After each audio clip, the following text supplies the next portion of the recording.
Good morning, Neil Sedaka here.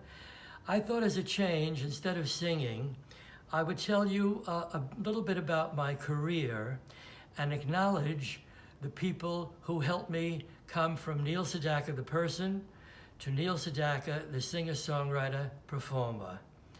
So I'm going to go back to Miss Evelyn Glantz, my second grade teacher at PS 253 in Brighton Beach, Brooklyn, New York. She saw, I was 8 years old, she saw that I had musical ability, and she sent me home with a note to my parents to buy a piano. Now, my father was only a taxi driver, so we didn't have the money for a piano. But my mom, being the mother that she was, took a job as a sales lady at A&S department store for 6 months and finally accumulated $500, and they bought me a secondhand upright piano. I actually studied with a teacher, a private teacher in Brighton Beach, Murray Newman, from 8 years old to 9 years. And then he went to my parents and said, I can't teach him anymore. Let him audition for the Juilliard School of Music. And I did, and I got a piano scholarship at age 9. Anyway, we now go to October the 11th, 1952. As I was practicing my Chopin and Bach, in the same building as I lived a 16-year-old poet named Howard Greenfield. I was 13, and his mother, Ella Greenfield, heard me playing through the walls of the building, and she told me that her son was a 16-year-old poet. And Howie Greenfield, on October the 11th, 1952, came knocking at my door and asked me to write songs. And he convinced me to do that. Well, my parents were not happy. They expected me to be a concert pianist.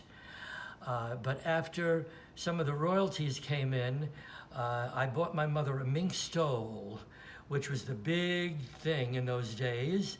We called it a Hadassah Tallis. And she said to me, I think you should continue writing the pop songs. So we did. We wrote for Atlantic Records as teenagers. We took the train. It was Jerry Wexler and Ahmet Ertegun were the presidents of Atlantic Records. It was a R&B label, and we got several records by great R&B artists. Then we go to 1958.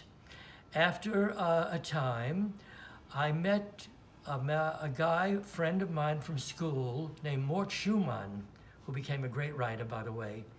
And he said there was a new publishing firm opening up at 1650 Broadway, the new Brill Building, and we should go and audition for Alden Music.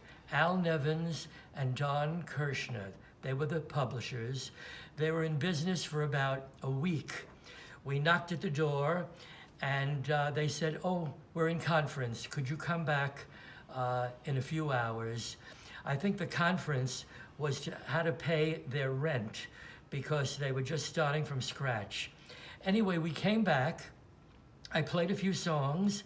One was Stupid Cupid, and Donnie Kirshner said he was a dear friend of Connie Francis, and he took me to Connie Francis's home, and I played all my best ballads because they were, she had just had a record, Who's Sorry Now, which was a ballad hit, and she didn't like any of the songs I was playing, and I said to Howie, I'm gonna play Stupid Cupid. And he said, that's not for her. I said, well, I have the #1 girl singer in front of me. I'm gonna try it. Lo and behold, she said, after 4 bars, she said, stop, I'm recording that song. And she had a big hit with our song, Stupid Cupid. So that was the first hit as a songwriter for me and Howie Greenfield, the really big hit. And then I said, why am I giving these songs away to other singers? I have an unusually good voice. So I talked Al Nevins into taking me to RCA Victor Records. Steve Scholes was the head of A&R. He had just signed Elvis Presley from Sun Records to RCA. And I sat at my audition and played a song called The Diary. And he said, I like it. He said, you have an unusually good voice. And he signed me to a 5-year contract. Well, the first record, The Diary, was a thrill, a dream come true. We sold 600,000 records. It went to number 14 in Billboard magazine. So you can imagine my excitement. And every time the radio came on, neighbors would open their window and say, Eleanor, your son is singing on the radio, The Diary. Make a long story short, the second and third record were flops. So I said, well, it was nice while it lasted, but I'm afraid I'm going to be a one-shot wonder, a one-hit wonder. And RCA was dropping me. I begged them to give me one more chance, and I sat at the piano, and being a studied musician, I analyzed a lot of the hit records of the day. I listened to the guitar, the bass, the drums, the feel of the record, the lyrical content, and we came up with a song called Oh Carol, which sold 5 million records. It was my biggest international record. So RCA decided to hold me, keep me on, and I had, between 1958 and 1963, Howie and I sold, with me singing, 25 million records around the world. And it was a great thrill. Well, after the 5 years, in 1963, a new group came out. They were called the Beatles. Not good. I retired. I stopped singing. People would stop me in the streets in New York and say, didn't you used to be Neil Sedaka? What happened to you? Well, the Beatles changed the music completely. So the solo American male singer was out of work.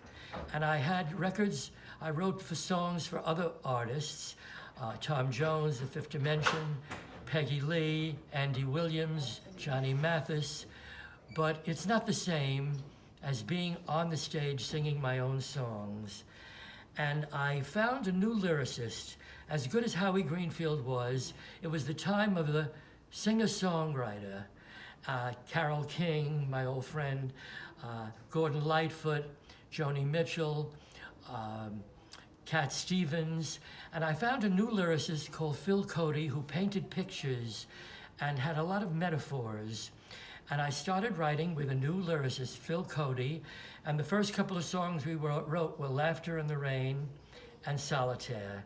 So we clicked together. Anyway, I felt if the Beatles came to New York, I would go to the UK because the English people were very faithful to the American original rock and rollers from the 50s. And I went over there and recorded an album with a group called the 10cc's, which were big hits in the UK. And lo and behold, a guy by the name of Elton John, you ever hear of him? Was a fan of Neil Sedaka. And he came to my home. I was living in England with my family, my wife and 2 children. And Elton John said he had started a new record company called Rocket Records. And he said, I'm going to make you a star again in the United States with an album called Sedaka's Back. And Laughter in the Rain, after 16 weeks, was released in America. And thanks to Elton, after 16 weeks, it went to #1 on the charts. So I had a tremendous comeback. I was no longer a ghost from the 50s. People who never heard of Neil Sedaka were listening to him for the first time. And I was just not a voice on the radio. I was on all of the variety shows. I was on Carol Burnett and Sonny and Cher. So people saw a face for the first time, and I guess they liked the face. And I had a second career thanks to Sir Elton.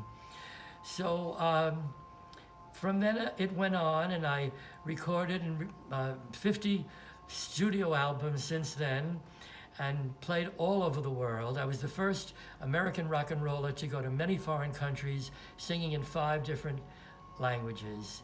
So that's just a little synopsis of the people who have helped Neil Sedaka become a performer and a songwriter, and I am eternally grateful to all of them.